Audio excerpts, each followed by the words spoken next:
So I'm Coy with Keller Williams. This is part of the Motivational Monday. This is Sheri Delozier has been so kind to help me out with this. Tina Perry was going to be with us. She was actually here on our first go round. Had some technical difficulties, and that's what we're going to call it. And so she was able to make it today for our redo. So, but I do have some of her notes and stuff, and I'll let you know her little words of wisdom. How do you start off? Like whenever you decide you're going to do an open house, how do you start off? What gets you? I think it starts with the listing presentation for me, getting it scheduled with the homeowner because we have to have their help, number one, Right. making sure everything's ready to go. Right. So already having that on a calendar, but then definitely starting to send information out to the agents within my facility to let them know, hey, if you've got somebody, this is what's getting ready to happen, send them over, I'll help take care of them if you're not available to attend. And then trying to put it out on my social media page, Facebook, just letting them know my sphere of influence, who do you know that might be interested in this home. So I start out there, and then a couple of days prior to the actual open house, I actually go out and put out my directional signs. I've done a lot more rural than housing additions, so for me it's basically the next door neighbors and or the directional signs. But inside of a residential area, I know Tina actually said she would go in and she would put out her directional signs. I like to do mine a couple of days in advance because like they tell us at Keller, if it's not on your calendar, it doesn't exist. Right. So how do people plan for it if we haven't actually given them the calendar and given them a date? And then the day of, actually go out. I know Tina has flyers that she makes up. She said that she made one up that said, "You're invited." She uses basically the same flyer for both. She just changes the heading. The first one, she says "You're invited," and she takes it around. Tina did mention that, and this is a good point. She said her strong suit isn't necessarily door knocking. That's not something she's really comfortable with. Really, she does it, but it's just so she just goes once. With me, I don't mind door knocking as much, so I go a couple times. I'll go like in the middle of the week to kind of just let everybody know, and then either the night before when I put my signs out, or if it's the afternoon, usually I do 2 to 4. So sometimes I go earlier in the morning and then go grab a bite to eat or whatever and come back for the open house. But I'll go around and hit. I'll try to hit all the houses that I pass the flyer out to, especially if I see that they're home, and just kind of a reminder, hey, I just want to remind you that we're having an open house this afternoon. And one thing I've noticed, sometimes you get like no soliciting, stuff like that. I will still go ahead and knock on the door, just because, especially if they have like toys in the yard, stuff like that, or kids or whatever, or if you hear dogs barking around, just to let them know, hey, we're having an open house. There's probably gonna be more traffic in the area, or whatever. Just kind of help them be aware. I haven't had anybody, really say anything. Now, if you go up and say, "Hey, I'm gonna try to sell this house," then you're probably gonna hear something. But the signs, usually the day before. I try to put mine out, like if it's going to be on Sunday, I try to have mine out by Friday at noon, especially if it's in the rural areas, because I'm trying to catch people driving up and down highways or whatever. Exactly. And again, I have signs that actually have, open Sundays. You can get these at GTAR, You've got the one that says open Saturday. You can get those at GTAR. And then I've had some made up. This is home for sale, and it's got the directional arrow on it. You could also have, open house made on these with your direction as well. And then I have some of the Keller Williams ones that I also had made up. It says Keller on it, and it says open house. So, having your materials and ready to go, having all your information printed out in advance, and then trying to arrive on the day of in a timely fashion that gives you enough time to go in and make sure the home is secure, and an entrance and an exit strategy. And again, ladies, how to go in and park. So you want to back your car either into the driveway and park at the very end of the driveway where you're the first one out, or you want to make sure you park on the street so that you have an exit. And then you as ladies too probably want to make sure that you're in flat shoes, that you have a crossbody bag, and if you have a permit to carry, you probably want to be prepared and or with a taser, and you want to make sure your keys somehow are attached securely inside of your handbag, as well as your cell phone. These are the key items that you're probably going to need to have on you at all times. The world is getting crazy and getting crazier, so the more prepared we are, the better off we will be able to have successful open houses.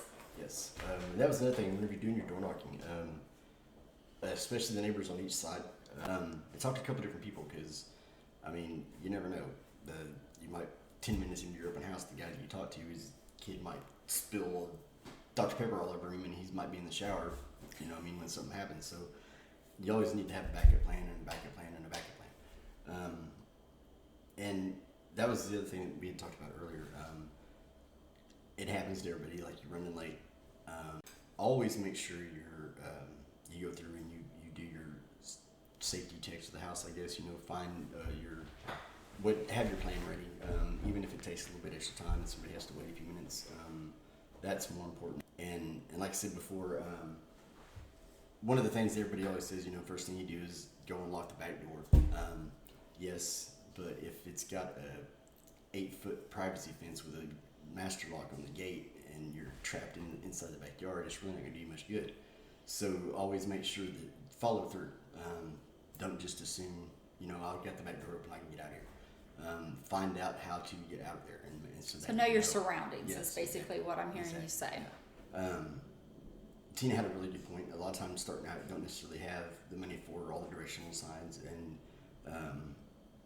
what she will do is use like balloons and the streamers and stuff like that. Felicia Langquist, I went to one of her open houses, and she had, like, when you pull up, you definitely know it's an open house, because she had like 3 or 4 open house signs. She had a big old thing of balloons, and like there were streamers everywhere. I mean, there was no denying she was having an open house. I mean, it was really neat. And like I said, and nothing was really anything that she really had to pay anything extra for. I mean, it was all just stuff that she had. And there is helium tanks at our office. Yeah. And you can buy your balloons at Dollar Tree or whatever, the packages of them, and you can get your roll of ribbon if we don't have it at the office. I have a roll I keep with me at all times. And so I have a little box. It's got scissors, it's got my ribbon, and then I have extra balloons, just in case all that's not available at the office. I'm prepared. Landing pages, a landing page is really cool, because you can, whenever you do your flyers, you can actually put the link on your flyer, and like people can go in later on and before the open house and all that. But you can also use that landing page as a sign-in sheet, where you can have, like, where you're like on the landing page down at the bottom, it'll say learn more, or your information stuff. It'll name, date, I think it has email, and it has a comment section. You can change the heading there to where you can say, please sign in, and then leave your feedback in the comments section, and they can type all that in there. Where you run into is if maybe you don't have Wi-Fi, and sometimes a lot of people, if that's a little more than what they're going to want to stop to do. So I'll usually do like a sign-in thing and an actual paper sign-in sheet also. And then where'd you make those up at, Coy? actually, I got these both came right out of the drawers there off at the office.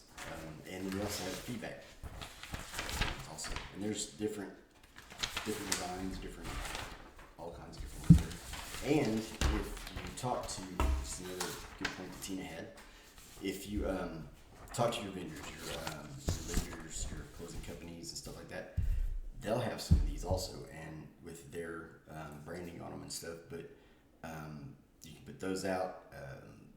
They also have little cards, your feedback forms or whatever. Tina has some really cool ones.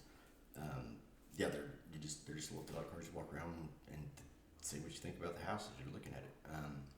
And the purpose of that, though, is to help us be able to give the homeowner Right. feedback that we're receiving from individuals coming in and viewing their property. So they hear from us what we feel like the value of that property is, or what needs to be done. Now we're able to give them backup pretty much to why we thought this in the beginning, and or other detriments maybe to the property that the homeowner can either correct or either lower the price. So it helps give us some advantages in the marketplace. Right. Exactly. A little confusing when you first hear it, but open houses aren't necessarily to sell the house. I mean, they are, but they aren't. I mean, a lot of times an open house, and you'll see a lot of the newer agents doing other people's listings and stuff. A lot of time is for that agent to get exposure and to get their name out there. But saying that, I have actually done an open house for somebody that lady came in and looked at it. Actually, two. Lady came in and looked at it, and then she came back right before I closed it with her family, and come to find out, I guess that was on a Sunday. The next Monday, she ended up making an offer. So it does happen, but a lot of times I don't go in with the mindset of, I'm going to sell this house today. I mean, go into as far as looking for new relationships to Contacts. Yeah, new contacts. People that you can help buy other homes if this home is not a perfect fit for them, to help build your database. So there's always a reason to be out and about and promoting yourself, the home, but building those relationships to give you opportunities to have other listings or buyers. Yes, but yes, and then the feedback that also sometimes it goes a little farther for your seller if hearing it from multiple people. Other than just the agent. Other than just the agent, yeah. So that's definitely a good reason for it. How many signs do you put out usually? I have been in some rural areas where I've had 9 or 10 directional signs to get me to the property. Residents like to get into this neighborhood. I would only need maybe 3 or 4 tops. Yeah. So it just depends. Right. I mean, I would always be prepared. If you can go out, if you're doing somebody else's listing, not yours, you've never driven there, go out and do a good visual, making sure you have all your bases covered. If you don't have enough signs, be borrowing signs and or use some balloons or some kind of directional, something to get their attention and get their eyes. But how many do you put out? Usually it depends. I'll try to, because a lot of neighborhoods, if they have like more than one entrance, they'll still try to kind of there'll just be one or two main roads through there. I always try to funnel them down to get into the main road to get everybody going in the same direction usually. Just so you don't have, especially when there's 2 different entrances, just so you don't have 20 cars going, all of the streets and stuff. But yeah, usually at least 3 or 4.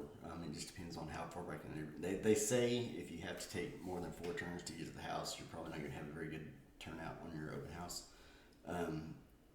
For the most part. In today's market, it may be how great is that house, because there's a demand, right?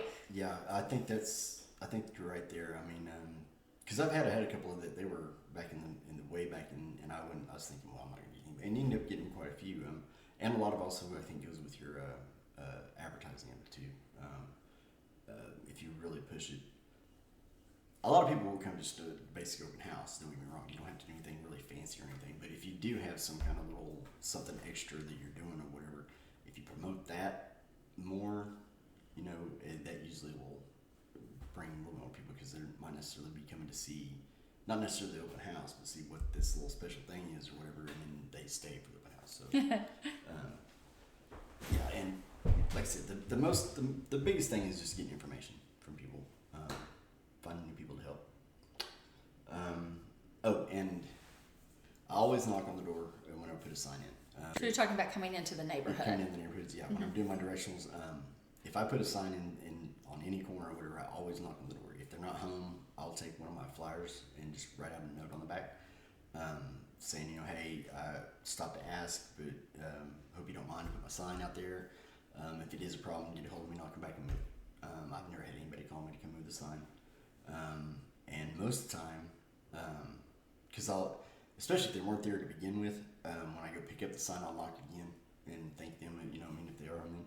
And I've actually had a couple of open houses where I got more feedback from the people getting a hold of me, thanking me for asking them, because nobody ever asked me, than I did from actually open house, because nobody showed up. But Tina made mention yes, that she actually carries $5 Starbucks gift cards, and she will present that homeowner who allowed her to put a directional sign up. When it's all over and she's picking up the sign, she'll go back and drop that off as well as her business card.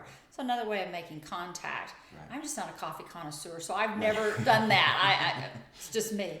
Right. And for whatever reason, the people that live on the corner, they always seem to be like the ones that know what's going on in the neighborhood. I mean, so if you can stop for a minute and have a little conversation with them, you can find out all kinds of stuff about the neighborhood. I mean, build your to knowledge. talk about, to be the top of mind, I guess. There you go. I like that. Yeah.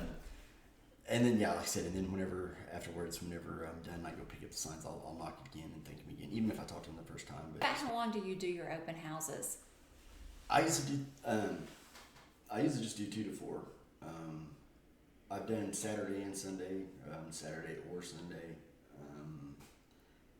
and it varies. I mean, some days you won't have anybody on Saturday, and you'll have a house full Sunday, or vice versa.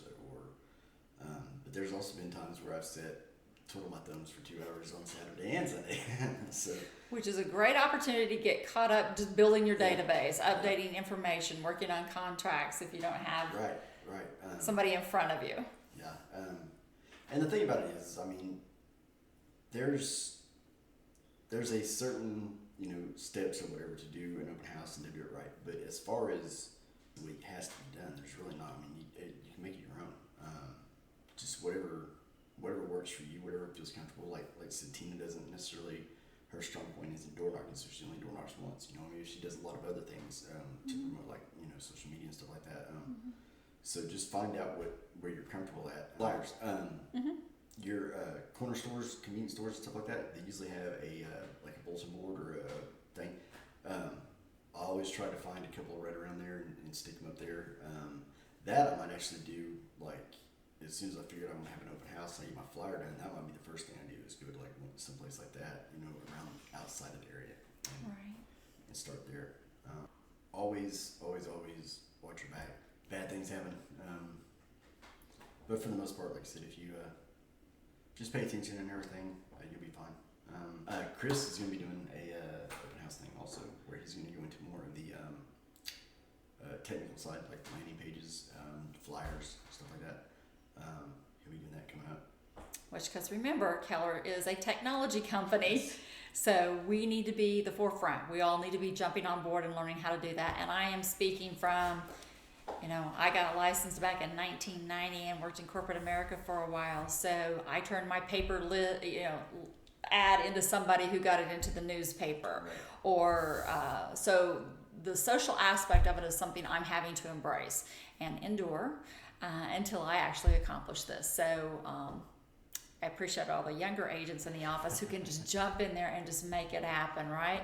Because they didn't learn how to type on those typewriters, or they didn't learn how to take those laptops without a hotspot and trying to get things done. So, we're all part of a great group, and we all just need to take all of our strengths, pull together, and we can all learn from each other. Now, do you follow people throughout the house, Coy? That's a good question. Usually what I'll do is I'll set up, the kitchen is usually most generally centrally located, or they're going to have to pass by the kitchen a couple times going throughout the house. So I'll usually just set up in the kitchen. When they come in, I'll welcome them, tell them, take a look around. If you have any questions, I'll be in the kitchen. That's where I usually have all my my sign up. Now the sign up sheets, if it's staged, or if there's a spot, like as soon as you walk in the door, I'll put it close to the door and that kind of stuff. But if not, I'll have it out there in the kitchen. That's where I have like my MLS sheets, information sheets, anything like that. I do have a couple of lenders that I have like they have a couple of information sheets about FHA loans and VA loans, stuff like that. I'll set that stuff out. And then business cards, definitely. And then I've got like these little bracelets. They say "See It Along Realty." Okay. I'll throw a few of those out. Just little anything like that. That's a chance to like show off your swag. Like if you got your pins with your name on them, that kind of stuff. But set a bunch of them out. And because it is kind of funny. I mean, it's kind of crazy how many people like a really good pin. I mean, if you got like the whole stack of them sitting there, like they'll write with it, and then they'll grab one and take them with it, and it's got your name on it.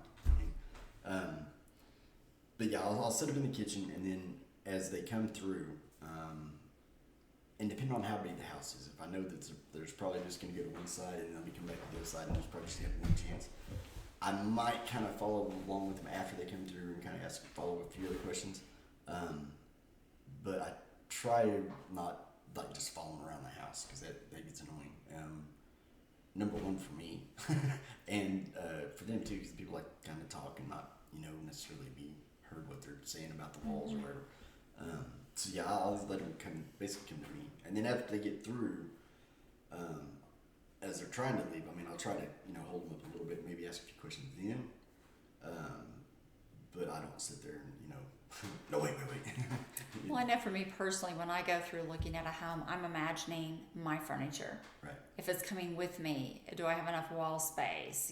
Will my king size bedroom set and my oversized nightstands fit in this master? Or what's the best direction to do it? So sometimes just giving them the chance to think through. Right. Because for most people, their home is their largest investment they're ever going to make. Right. And in today's society, I mean, gosh, the equity that's just being built with these homes in our real estate market. Yeah. So it's a big purchase. Give them a chance to breathe and to comprehend what they're looking at. And a lot of times, like my first question isn't anything necessarily. Well, what do you think? It's like, where are y'all from? Are y'all from the neighborhood, or are you from out of town, or how did you hear about the open house? Yeah, not even necessarily anything about are you looking to buy, and nothing like that necessarily right off. Just kind of just gauging an icebreaker. Yeah, because a lot of times they'll end up telling you. I mean, if you just get them talking about something else, they'll bring it back around to what you want to talk about. I mean, because they know why they're there. I mean, they know why you're there. So a lot of times it's just a matter of just starting a conversation, and it'll usually end up going to where you want to. Yeah, for sure. Real estate, yeah. Okay, so everybody has left. Now what do? You've already talked about going and picking up your signs and being sure to thank the individuals that allowed you to put directionals up. But Coy and I were talking about before we started and came on live. But sometimes the hardest part is getting prepped for the open house and then tearing everything down. It's not the 2 hours that you're there. It's the prep work that goes into it. So don't think that, I have an open house, I'm going to be tied up for 2 hours. That's not the case. You're probably going to be spending 5 to 6 hours in preparation time for everything. And it can be done throughout the week, a lot of that. Right. But you're not going to spend just the 2 hours. No, yeah, it's just, if you want to do it right, I mean, it's definitely going to be I plan on pretty much an all-day thing. Just because there is, I mean, if you do it, there is so much stuff you're well, in your situation, you've been fortunate enough to had 2 offers come in through open houses. So that, again, you all know, takes additional time. Yeah, if now, what happens if somebody does come in late and you feel uncomfortable? What should you do? I can tell you what I learned from Jackie Shields. Okay, yes, please do.